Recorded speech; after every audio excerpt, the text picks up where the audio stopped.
सारी हवा निकल गई गवर्नमेंट की विद इन 48 आवर। आप झुक गए, आपने दिखा दिया कि आप कितने ताकतवर हैं। आप ताकत किसको दिखा रहे थे? किसानों को। आप अपोज क्यों नहीं कर रहे? सीआरपीसी पूरी चेंज हो गई। आप क्यों नहीं अपोज कर रहे? आईपीसी पूरी चेंज हो गई। आप क्यों नहीं अपोज कर रहे? पूरा एविडेंस लॉ चेंज हो गया, उसकी कोई अपोजिशन नहीं है। एंड रन केस का नया कानून जब सामने आया तो आपने देखा कि मुल्क भर में किस तरह बवाल उठा। टैंकर ड्राइवर्स हड़ताल पे चले गए, बाकी जितने ट्रांसपोर्टर से हैं सब ने उनका साथ दिया। आपने देखा एक दिन में पूरा मुल्क किस तरह पैनिक कर गया। पेट्रोल पंप के ऊपर लंबी लंबी लाइनें देखने को मिली, यहां तक कि लोग केतली और लिफाफों के अंदर तेल लेकर के जाने लगे। बात सिर्फ इतनी थी कि कानून लाया गया है कि अगर कोई शख्स किसी को गाड़ी के नीचे कुचल देता है उससे कई साल की सजा होगी और उस पर कई लाख रुपए का जुर्माना होगा। ऐसे में हमने मुनासिब समझा क्यों न एक एडवोकेट साहब से बात की जाए इस सारे मामले को लेकर के, उनका इसके ऊपर क्या कहना है। क्या यह कानून वाकई सही है या जो ट्रक ड्राइवर्स हैं उनके ऊपर ज्यादती हो रही है? हमारे साथ खास बातचीत के लिए इस वक्त मौजूद हैं एडवोकेट जुल्करनैन साहब। सर बहुत बहुत शुक्रिया अपना वक्त देने के लिए। शुक्रिया शुक्रिया। सर आपसे जानना चाहूंगा, जिस तरह की सिचुएशन इस वक्त पूरे मुल्क में बन गई, परसों ट्रक ड्राइवरों ने पूरा कोहराम जो है मुल्क भर के अंदर मचाया, लोग भी बहुत ज्यादा पैनिक कर गए और उसके बाद कल जो है हड़ताल को वापस लिया। आप इस कानून को किस तरह से देखते हैं बहैसियत या वकील, और जिस तरह आपके वीडियो भी देखे कि आप इसके हक में जो है वो बोल रहे हैं? देखिए खालिद साहब, बहुत ही इम्पोर्टेंट विषय पर बात हो रही है। इससे पहले कि हम मुद्दे पे आएँ, आपने देखा ये सिर्फ एक सेक्शन की अमेंडमेंट नहीं है, बल्कि हिंदुस्तान की पार्लियामेंट ने 3 कानून को यहाँ पर अमेंड किया है। उनके नाम भी बदले हैं और कानून भी बदले हैं, जिसको हम इंडियन पेनल कोड कहते हैं, criminal procedure code and evidence act कहते हैं। तीनों के तीनों को तीनों में बदलाव हुआ है और इनके नाम भी बदल दिए गए हैं। जहाँ तक तल्लुक रहा हिट एंड रन केस, ये पहले आता था आईपीसी की सेक्शन 304 में, जिसमें होता है डेथ बाय नेग्लिजेंस। अब उसको रिप्लेस किया है बाई सेक्शन 106 सब क्लास 2 ऑफ BNS 2023। तरमीम सिर्फ इतनी हुई है कि पहले जब एक्सीडेंट से किसी की डेथ होती थी, उसका जो मुल्जिम है जिसके एक्सीडेंट के कारण डेथ हुई थी, उसकी सज़ा 304A में प्रिस्क्राइब थी 2 साल। अब इस 2 साल को इन्होंने एक्सटेंड करके 10 साल किया है, और फाइन की मिकदार ना पहले प्रिस्क्राइब थी ना आज प्रिस्क्राइब्ड है। ये जो 7 लाख आपको सब बता रहे हैं ये सरासर गलत है। कोई 7 लाख का अगर मुझे लफ्ज़ वहाँ पर लिखा हुआ दिखा दे तो मैं आपकी बात को मानने के लिए तैयार हूँ। 7 लाख कहीं पर नहीं लिखा। बहरहाल जहाँ 2 साल की पहले सज़ा थी उसको बढ़ाकर 10 साल कर दिया गया है कि अगर आप मौका पर एक्सीडेंट करते हैं, हिट करते हैं और भाग जाते हैं, आपको पहले जब एक्सीडेंट होता है तो सबसे पहले आपको कंसर्न्ड पुलिस ऑफिसर को इन्फॉर्म करना है। नंबर 2, अगर आप उसको नहीं करते तो आपको मजिस्ट्रेट को इन्फॉर्म करना है। अगर ये 2 कंडीशंस को आप फुलफिल नहीं करते और आप मौका से एक्सीडेंट करके फ़रार हो जाते हैं, जब ट्रायल चलेगा वो प्रोसीजर भी एज इट इज़ है और आप दोषी पाए जाएंगे कि आपसे ये ऑफेंस कमिट हुआ था, आपके एक्सीडेंट से फलां आदमी की मौत हुई थी, तो आपको 10 साल तक की सज़ा हो सकती है। ये 10 साल फिक्स नहीं है, 10 साल है, यानी कि इस 10 साल का टाइम फिक्स कर दिया गया है और इसके साथ साथ आपको फाइन भी हो सकता है। अब मैं आपको ये बताना चाहता हूँ, मैंने ये वकालत की है कि ये कानून बिल्कुल ठीक है। मैं ये मानता हूँ कि ये बिल्कुल सही अमेंडमेंट हुई है। इसलिए क्यों हुई है, कैसे सही है, ये सवाल आपके और पब्लिक के और ट्रांसपोर्टर्स के हैं कि यही सवाल आ रहा है। यही आप कह रहे हैं कि भाई ये बात कैसे दुरुस्त है जी। हिंदुस्तान के अंदर मोटर व्हीकल एक्ट है, उसके मुताबिक आप देख रहे हैं कि हमारे पास हमने सारी कोशिशें कर ली। हमने फ़ाइन की मिकदार को भी बढ़ाया। अगर कोई आदमी रोड के ऊपर चल रहा है, उसने हेलमेट नहीं पहनी तो मिकदार बढ़ा दी। ड्राइव कर रहा है बट विदाउट ड्राइविंग लाइसेंस है तो मिकदार बढ़ा दी। 5-5 हज़ार के 10-10 हज़ार के फ़ाइन की लिमिट बढ़ाई। लेकिन उसके बावजूद हम सड़क के ऊपर एक्सीडेंट्स को नहीं रोक पाए, हम रैश एंड नेग्लिजेंट ड्राइविंग को नहीं रोक पाए। ड्राइविंग तो एलो है, मैं भी ड्राइव करता हूँ, आप भी ड्राइव करते हैं। हर वो आदमी जो देश के अंदर ड्राइव करता है उसके ऊपर ये कानून लागू है।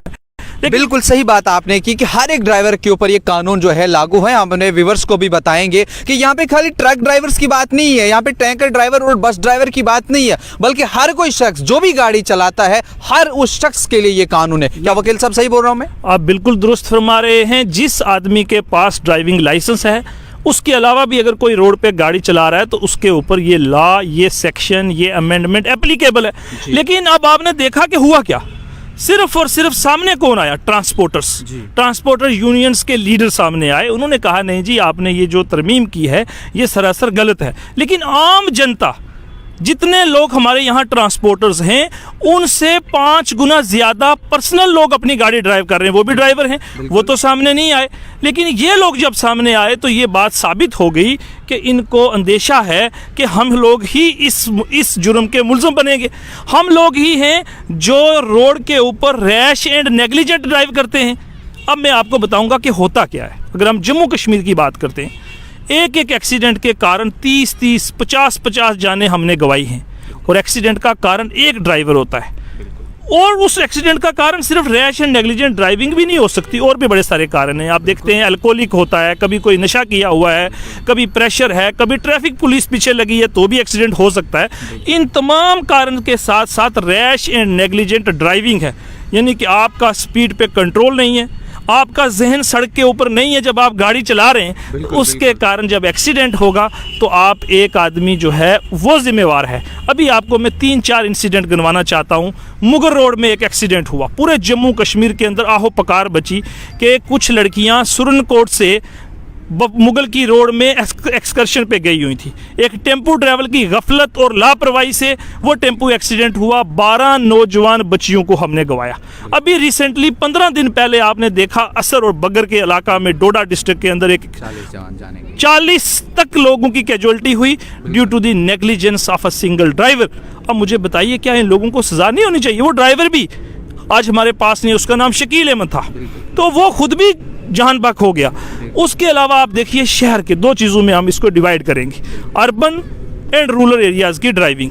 अगर आप देखें टेरेन जम्मू कश्मीर के देखें, हिंदुस्तान के देखें, अब अर्बन के अंदर आप दिल्ली की बात करेंगे, मेट्रोपॉलिटन सिटी है दिल्ली, लेकिन आपको 15 मिनट इंतज़ार करना पड़ता है सड़क को क्रॉस करने के लिए, इतनी ज़्यादा ट्रैफिक है। इसी तरीके से कोई भी शहर आप देख लीजिए, वहाँ पर रोड क्रॉस करने के लिए 5-5, 8-8 मिनट इंतज़ार करना पड़ता है, इतनी ट्रैफिक है। लेकिन जब हम देखते हैं कि हमारे आज यूथ, हमारे नौजवान, हमारे टैक्सी के ड्राइवर, हमारे मेटाडोर्स के ड्राइवर, हमारे बसेस के ड्राइवर और कुछ लोकल लोग भी जो गाड़ी को इस तरीके से चला रहे हैं जैसे कि कोई कानून उनके लिए नहीं है। क्यों? और मैं कई बार टैंकर्स रिलीज़ करवाता हूँ, गाड़ियाँ रिलीज़ करवाते हैं, हमारे पास लोग आते हैं, हम पूछते हैं कि भाई आप इतनी तेज़ रफ्तारी से गाड़ी क्यों चला रहे हैं? वो कहते हैं जनाब मुचलका तो हमने अपनी गाड़ी के डॉक्यूमेंट्स के साथ रखा है।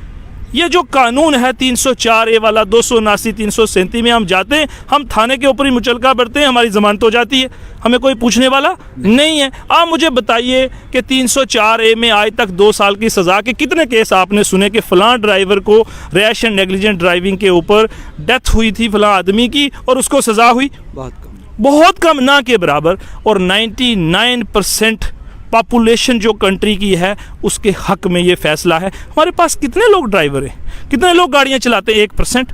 तो आए दिन जो हमारे समाज के अंदर एक्सीडेंट्स होते हैं, बेइंतहा जाने, लाखों की तादाद में हमने जाने खोई हैं। और मैंने कल भी ये कहा कि हमने मिलिटेंसी के कारण उतनी जाने नहीं खोई, हमने किसी और ट्रेजिडी की वजह से इतनी जाने नहीं खोई, हमने कभी भी कोई और रीज़न नहीं है सिवाय जिन लोगों की जानें यहाँ गई हैं, जितनी जानें हमने यहाँ पर एक्सीडेंट्स के कारण, रैश एंड नेग्लिजेंट एक्सीडेंट्स के कारण हमने जानें खोई हैं।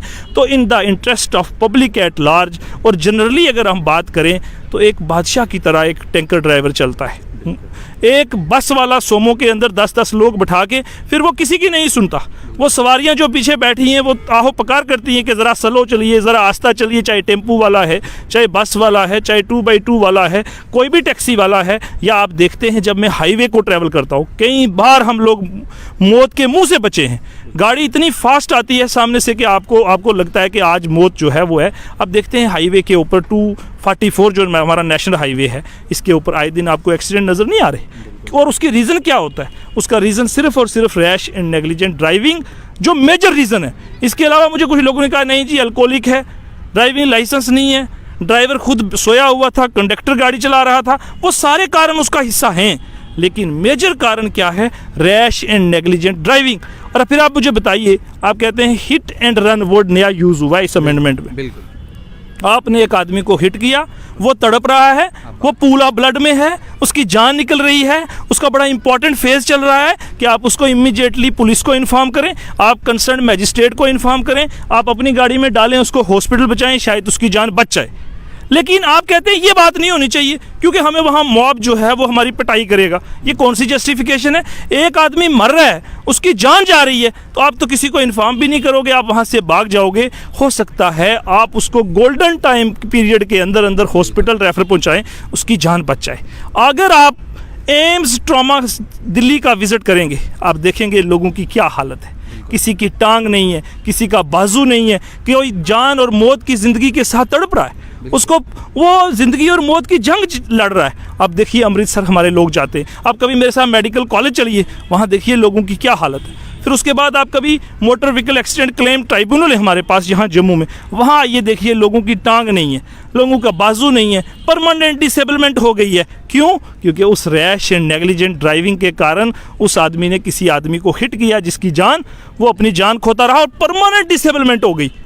आपकी बाजू कट गई, आप दोबारा तो बाजू लगनी नहीं, आपकी टांग कट गई, आप तो कभी दोबारा लगनी नहीं है। आप पढ़े लिखे हैं लेकिन आप डिसेबल हो गए, परमानेंट डिसेबिलिटी हो गई और हुई उसके कारण। इन तमाम मुद्दों को मद्देनज़र रखते हुए मुझे लगता है स्ट्रेंजेंट लॉ की यहाँ पर एप्लीकेबिलिटी होना ज़रूरी है, सो दैट हमारे माइंड में ये तो रहे गाड़ी चलाते समय कि अगर मैं रैश एंड नेग्लिजेंट ड्राइव करूँगा तो इसका कोई कानून है, मुझे 10 साल तक की सज़ा हो सकती है।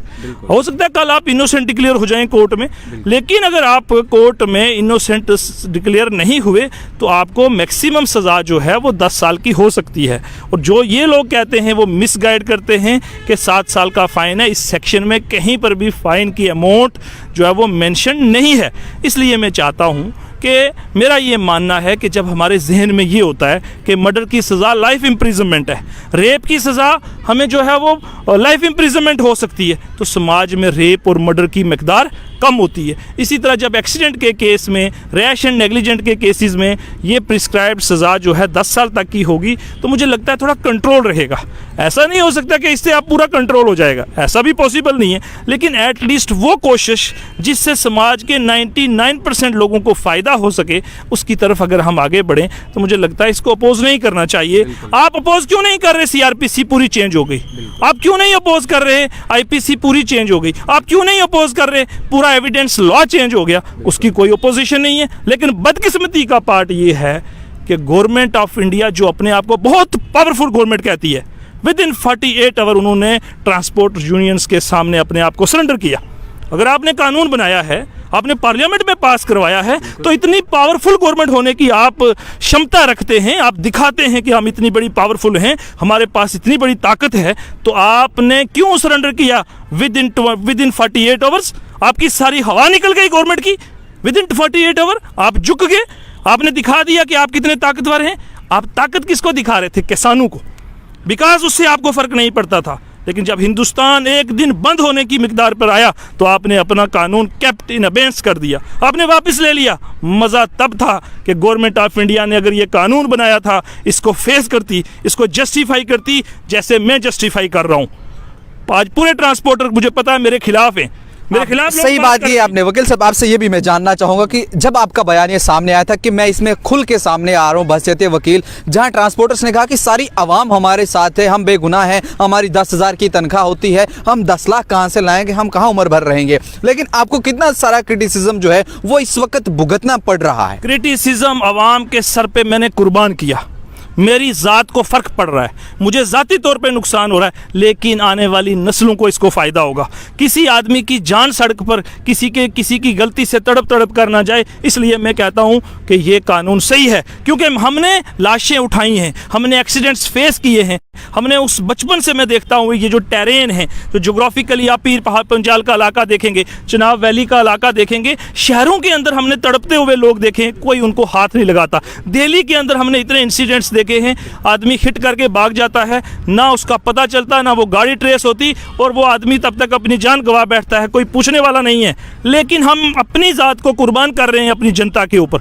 हमें मालूम है हमें क्रिटिसाइज कर रहे हैं, हमें नुकसान पहुंचाने की कोशिश कर रहे हैं, लेकिन वो मेरी ज़ात को नुकसान है, लेकिन मेरी आवाम को नुकसान नहीं होना चाहिए। और in the interest of public at large मेरी ये सोच है, मुझे ये लगता है कि ये सेक्शन बिल्कुल ठीक है, इसको लेटर एंड स्पिरिट में इम्प्लीमेंट करना चाहिए। और मैं किसी के खिलाफ नहीं हूँ, मैं ट्रांसपोर्टर्स के खिलाफ नहीं हूँ, मैं तमाम ड्राइवर्स के खिलाफ नहीं हूँ, मैं खुद भी ड्राइवर हूँ। जब मैं खुद भी गाड़ी चला रहा हूँ मेरे पे ये लॉ भी उतना एप्लीकेबल है जितना उन पे है, लेकिन एक कंट्रोल होना चाहिए आपकी स्पीड्स पे। आप रोड के ऊपर चल रहे हैं, आप तो भेड़ों और बकरियों को नहीं बख्शते। आपने देखा NH 44 के 244 के ऊपर देखिए, या रजौरी पुंछ के अंदर देखिए, हमारे ट्राइबल्स लोग पैदल चल रहे होते हैं, उनके आपने देखे छेतड़े उड़ा दिए, उनकी डेड बॉडियाँ ख़त्म हो गई, उनकी भेड़ और बकरियाँ वहाँ पर मार दी गई इन ड्राइवरों के कारण, क्योंकि ये रैश एंड नेग्लिजेंट ड्राइव करते हैं। कितनी जानें हमने गंवाई हैं। कभी आप बड़ी बड़ी गाड़ियों के शोरूम्स में जाइए, वहाँ के सर्विस सेंटर्स को देखिए, 20-20, 50-50 लाख की गाड़ी की क्या हालत है, और जो आदमी चला रहा था वो ख़त्म है। इसलिए हम चाहते हैं एक कंट्रोल करने के लिए ऐसे कानून लाना ज़रूरी है। हालांकि मुझे पूरी उम्मीद है कि इस तरीके से जब ये कानून आएंगे तो मुझे लगता है एक ड्राइवर के माइंड सेट में ये रहेगा कि यार मुझे 10 साल की सज़ा भुगतनी है अगर मैं रोड के ऊपर ये जो डांस ऑफ डेथ करूँगा, तो इससे मुझे नुकसान हो सकता है, तभी ये कंट्रोल हो सकते हैं। चलिए, बहुत बहुत शुक्रिया। हमारे साथ बात कर रहे थे एडवोकेट जुल्करनैन साहब। बहरहाल कई सारी वक्त हमने इनके साथ बात की। जब भी कोई जम्मू कश्मीर में कोई इतना बड़ा मुद्दा आता है तो सबसे पहले हम इनके साथ बात करते हैं, और पूरा डिटेल के साथ हमने इनसे जाना जो आज नया कानून आया है जिसको लेकर के पूरा मुल्क जो है वो पैनिक कर गया था। लंबी लंबी लाइनें जो है पेट्रोल पंप के ऊपर लगी थी, ट्रक ड्राइवर्स या बाकी ट्रांसपोर्टर्स की बात करें, उन्होंने पूरा चक्का जाम कर दिया था। लेकिन आपने इनकी ज़बानी सुना, ये कितना ज़रूरी रहा है, ये कानून होना भी कितना ज़रूरी है। मज़ीद क्या कुछ डेवलपमेंट इस पर आएंगी वो भी हम आप तक पहुँचाएंगे। उसके लिए आप बने रहिए न्यूज़ इनसाइडर 24/7 के साथ। की सारी हवा निकल गई गवर्नमेंट की विदिन 48 आवर। आप झुक गए, आपने दिखा दिया कि आप कितने ताकतवर हैं। आप ताकत किसको दिखा रहे थे? किसानों को। आप अपोज क्यों नहीं कर रहे? CRPC पूरी चेंज हो गई।